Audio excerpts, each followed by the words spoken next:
So the full list of OP07 leaders are finally out. We have Dragon, we have Boa Hancock, Juri Bonnie, Rob Lucci, Foxy, and lastly we have, spoiler alert, it's Vegapunk. All 6 mono-colored leaders coming to OP07. We have all of the effects revealed, so we are going to go through them one by one in this video. And this is a set that I'm super excited about because it's the first appearance of all of the egghead kind of characters.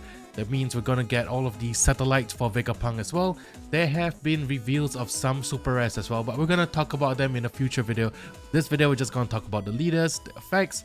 So without further ado, let's just jump into it, man. Let's go. Alright, so all translation credit goes to the folks over on the Discord. So first, let's start with Monkey D. Dragon. The deadbeat dad himself is finally making an appearance in OP07. So it's a red leader, 5000 power with 5 life, part of the Revolutionary Army, and activate main once per turn. Give up to a total of 2 of your currently attached Dawn to one of your characters.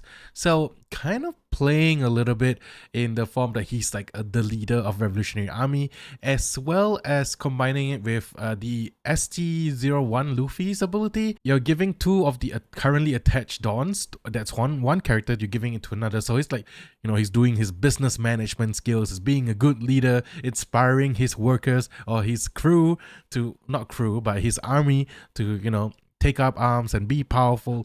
But at the same time, it's a reference to ST01's Luffy ability to give vested Dawns to one of your leader or one of your characters. This gives 2. You cannot attach it to the leader, which is unfortunate, but you can kind of make every single unit a little bit stronger. You swing in with let's say a Ivankov with like 4 cost 5000 power with 2 attached Dawns.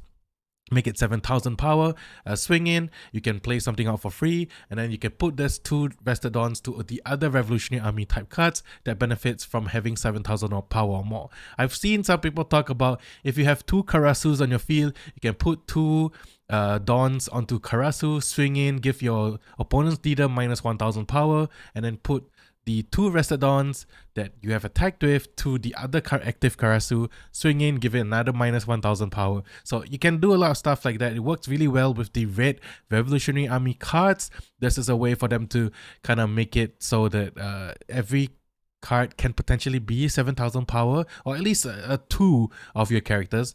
Gives 2 Dawns to 1 and then transfer the Dawns over. So Dragon, pretty okay. It's a basic decent leader, I would say, and you can kind of build it in a lot of ways, not necessarily like limiting yourself to Revo Army. You could just play like very good stuff. So I don't really have a lot of high expectations for Dragon as a like meta defining leader, but I could be wrong. But it looks like a fun leader to play. Alright, now let's move on to the next leader, which is actually Juri Bonnie. 5000 power with 5 life, green Juri Bonnie leader. When opponent attacks once per turn, you may pay 1 Dawn, you may rest 1 Dawn, and then rest up to one of your opponent's leaders or characters. This is a really powerful effect for green because it's sort of like locking down your opponent's board. So at any one time, one of your opponent's characters cannot like attack, because you can always, as long as you leave 1 rested Dawn up, you can, as long as you leave 1 Dawn up, you can rest one of your opponent's characters or leaders.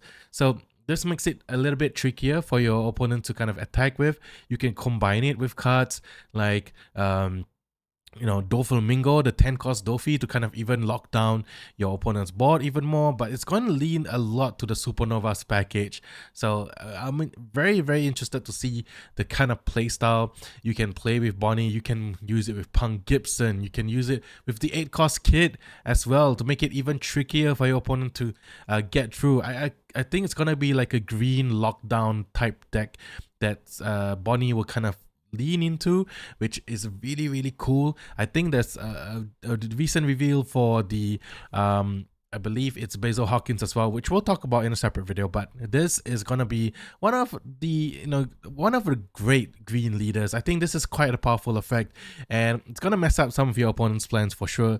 Excited to see how it will perform in the meta game. I think this would be like a B to A tier type leader depending on the build and depending on more cards that we see from OP07. The next leader we're gonna talk about is everyone's kind of fan favorite leader. It's Boa Hancock. This is going to be the biggest chase alternate leader depending on what style the alternate art will be. But everyone's gonna be playing Boa 100%, not because it's good or whatever, but it's because it's Boa Hancock. So 5,000 power, 5 life. It's a blue leader that has the 7 Wallets of the Sea and Kuja Pirate subtrait. Hopefully you get to see some Kuja Pirate type cards in OP07 as well. So during your turn, once per turn, you may activate this when a character leaves play from one of your abilities. If you have 5 or less cards in hand, draw 1 card. So bounce effects are key in Boa Hancock. There are cards to bounce your own characters back to your hand. There's a pudding card that lets you do that as well, bouncing things from on play to back to your hand so that you can trigger a draw a card ability. So kind of powerful. I think we need to see more cards. We need to see more OP07 cards to see the benefit of this effect, because like we had this kind of similar discussion in a form of Reiju, where when Dawn minus abilities, and then it's like, oh okay, just Dawn minus and then you can draw 1, sure, whatever. But then we saw the whole Vinsmoke family package and it was like, oh, that's pretty good, and you combine it with like Reiju and etc. So I think it's going to be the same case for Boa Hancock, where once we see more abilities or once we see more cards that affect like character leaving the field, you know, coming back, leaving, bouncing, whatever, then you get to see the full extent of Boa Hancock like ability or potential. So for now, I'll say it's a B tier. Waiting for more cards before I change my mind, but I think it has the definite potential to go even further, even higher up. And yeah, really excited to see Boa Hancock making her mainstay appearance in the One Piece card game. Now the next leader is the surprising one. For me at least, it's surprising because I did not expect this character to be revealed as a leader. It's Foxy. So Foxy is a purple leader with 5,000 power and 5 life, part of the Foxy Pirates of course, and when attacking, Dawn -3. If you have 3 or more Foxy Pirates characters in play, choose up to 1 each of your opponent's rested leaders and characters. So choose up to 1 each. So I think you can choose 1 leader and 1 character. The cards you choose do not become active during their owner's next refresh phase. Alright, let's break it down. So first of all, the ability on this card is very reminiscent to Foxy's Devil Fruit ability. So yes, 100% on flavor, being able to lock down with the slow beam. I love it. At the same time, it's quite powerful. I mean, yes, it's Dawn -3, so it does require like 3 Dawn to be returned back to your Dawn deck. But if you can choose one of your opponent's leader and characters to lock them down every turn, then yeah, it's really good. As you just need 3 or more Foxy Pirates, which I think this deck's kind of what you want to do is you want to accelerate out your Foxy Pirates, Dawn -3, have a combination of ramp to bring back some Dawns back, and then just lock down your opponent's board. Imagine Foxy versus a Gecko Moria, being able to lock down the leader continuously and making sure that they don't get to activate their leaders on attack ability. Just really good. I'm on team Foxy a little bit.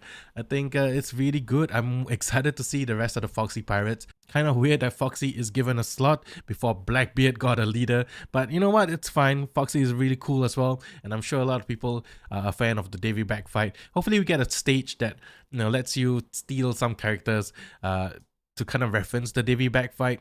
So hoping for that. But yeah, that's Foxy Pirates for you. Now we got 2 more leaders to talk about. The next one is Rob Lucci. Rob Lucci is back. Rob Lucci gets another leader. It's a black leader this time, 5,000 power, 5 life, CP0. So it's a CP0 Rob Lucci.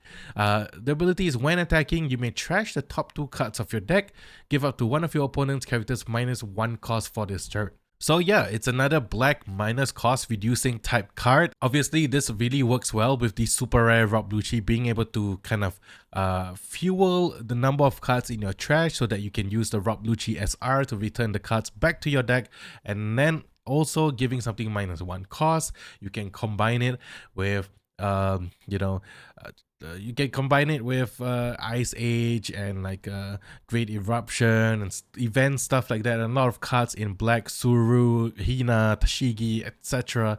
to reduce cost and then like just KO with Rob Lucci. We'll probably see more CP0 type cards. I know Stussy SR has been revealed. We'll probably talk about that in the next video. The great thing about this is that it's kind of like Sakazuki, giving something -1 and fueling your trash. The bad thing about it is now you lose access to blue.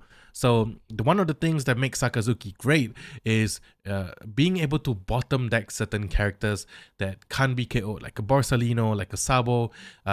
Also, like very early game, like cards you don't want to be KO'd, like a Perospero, you want to bottom deck that. So yeah, you are losing access to blue, you're losing access to Houndblaze, you're losing access to the 7-cost Borsalino, and a lot of blue cards that are really, really good. So is it worth playing Rob Lucci over a 4-life Sakazuki? We will wait and see. I'm pretty sure there will be more cards for CP0 that's going to be really, really good, and Rob Lucci can definitely make use of that. But still, right now, I still think Sakazuki is a better leader just because of its versatility, of its like amount of cards that you can potentially play, not only in black but also in blue. So we gotta wait and see. I'm glad Rob Lucci is back.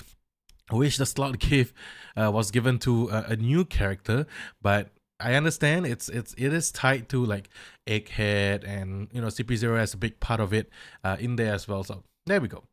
And the last leader that we're gonna talk about is the reason why I held off making the video, because I was waiting for this guy. It's none other than Vegapunk himself. This is Dr. Vegapunk, the OG Vegapunk, and this is our first leader ever in OPTCG that starts with 2 life. We'll get to the effect real soon because there's a good reason why he starts with 2 life, but I want to break it down a little bit. 5,000 power with 2 life, wisdom attribute, has the trait of Egghead / Scientist. So Egghead, we know it's coming, but Scientist is very Scientist could be an indicator that could be like more cards with the Scientist trait, like Caesar Clown, Queen, etc. Like they all were part of the Scientist crew. Potentially could be that. So Vegapunk is one of those leader that cannot attack. That's understandable because the second ability is really quite powerful. So activate main once per turn, you may pay 1 Dawn, place up to 1 cost 5 or lower card with the Egghead type from your hand face up on top of your life or directly into play.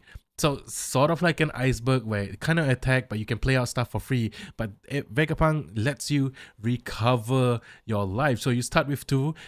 During your first turn, you can already pay 1, put something into your life that is Egghead that's 5 or less, and put it face up on top of your life, and then you're up to 3 life.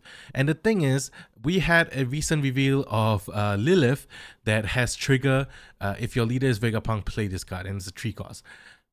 So yeah, we're getting there. It's back to my yellow playstyle, baby. I'm gonna be maining Vegapunk for sure. I am all in on the Egghead Island arc. Let's go.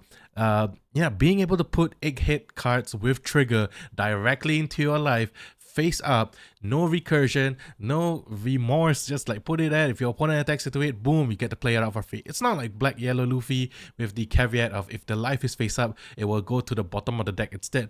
This one just triggers and you can play it out for free. So I'm really excited to see the shenanigans. This card's gonna be leading to some, it's gonna be very annoying to play against because you start with a low life, kind of like Enel a little bit, but you get to build it up every turn and you can play it. You use the ability from turn 1. Vegapunk is really quite good. We gotta see more Egghead cards. We gotta see more of this set to kind of see the cards that you will be putting into life or into play. You can play like a 5 cost straight away onto play. So that's gonna be quite powerful. It's like Ichiji levels of bullshit. But yeah, this card is definitely going to lead to really, really great gameplay. Excited to see more cards from Egghead. This is gonna be quite exciting for sure. What a time. OPO7, y'all. And right now we don't have news of how the alternate arts look like, but I think they're gonna be good. Alright, that's it for me for today. Those are your 6 leaders coming to OPO7. What do you think? Which one is your favorite? I am a fan of Vegapunk. I think Vegapunk is gonna be really powerful given the cards that we saw already. So let me know what you think in the comment section below. Which leader is your favorite? And yeah, we're getting into OPO7 territory real soon. Let's go. I'm so happy we got new leaders. Anyway, that's it for me for today. I'll see you guys in the next one. Peace.